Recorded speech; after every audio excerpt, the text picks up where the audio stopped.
উন্মাদ মমতা ব্যানার্জি। কেন উন্মাদ বললাম, অন্যভাবে নেবেন না। ফ্ল্যাট বাড়িতে থাকেন, কখন চাষ হয়, কখন জল লাগে, কখন বেনতলা ফেলতে হয়, কখন রোপণ হয়, কখন কাটতে হয়, আলুতে কখন বীজ পুঁততে হয়, কখন জল লাগে, কখন সার লাগে, একটাও আইডিয়া উনার নেই। তাই গায়ের জোরে সিঙ্গুরে তিনি যা করতে চেয়েছিলেন তা সর্বৈব ফেল করেছে। আমি মনে করি প্রয়াত রতন টাটার কোম্পানি তিনি দয়া করেছেন মাত্র 766 কোটিতে ফয়সলা। রতন টাটার কোম্পানিতে যদি আমি কর্মচারী থাকতাম, আমি পশ্চিমবঙ্গ সরকারের দুটো খানটা মুড়ে 2000 কোটি টাকা আদায় করতাম। দিতে হবে, পালাবেন কোথায়? 766 কোটি দিতে হবে। সবে তো সকাল, এখনো বিকাল হয়নি। দিতে আপনাকে হবে। আপনারা আলু চাষিরা, আমি এসেছি যখন হাতে কাগজ নিয়েই এসেছি, হাতে কাগজ নিয়েই এসেছি। সার্কুলার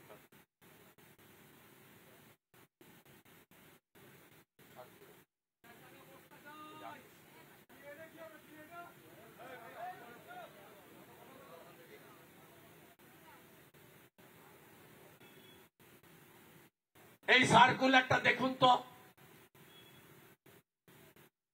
ফেব্রুয়ারি মাস 2025-এর 15 টাকা কেজি দরে 2,20,00,000 বস্তা আলু কিনবেন বলেছিলেন কে?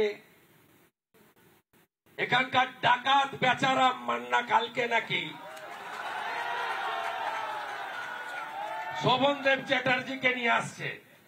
বিজেপির পতাকা না রেখে আলু চাষিরা এসে জিজ্ঞেস করবেন তো আমি কপিটা সঞ্জয় দাকে দিয়ে যাব যাওয়ার সময়।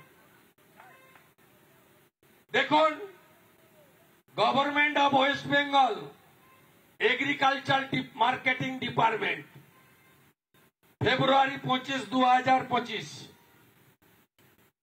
15 টাকা কেজি দরে 2,20,00,000 বস্তা আলু কিনবে পশ্চিমবঙ্গ সরকার সাবসিডি দিয়ে।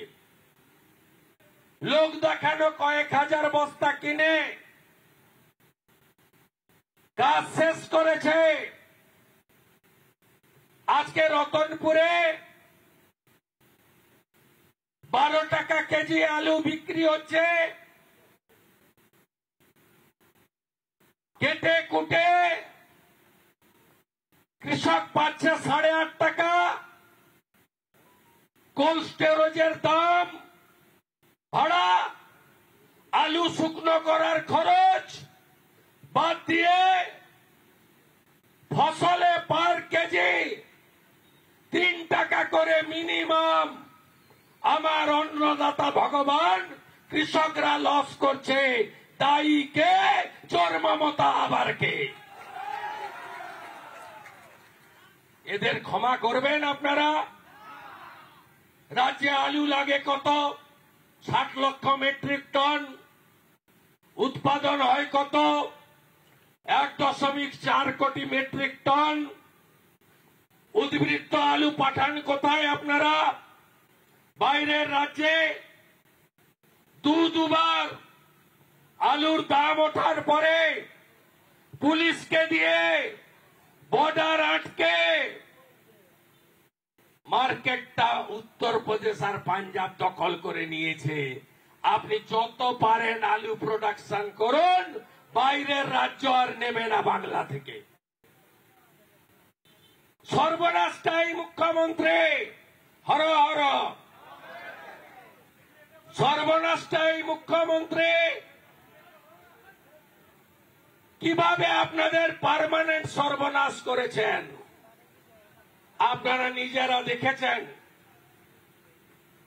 তাই শুধু রোহিঙ্গা বাংলাদেশি মুসলমান তাড়ালে হবে না, তৃণমূলকেও তাড়াতে হবে। 25-এ কি একটা করছে না পাড়ায় পাড়ায়, আমার পাড়া।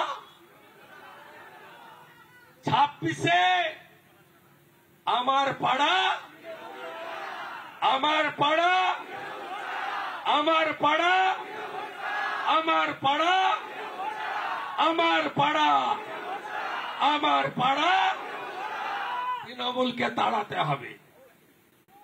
ইলেকশন কমিশন তো রোহিঙ্গা আর বাংলাদেশি মুসলমান তাড়াবে, আর আপনারা সবাই আমরা মিলে তৃণমূলকেও তাড়াবো।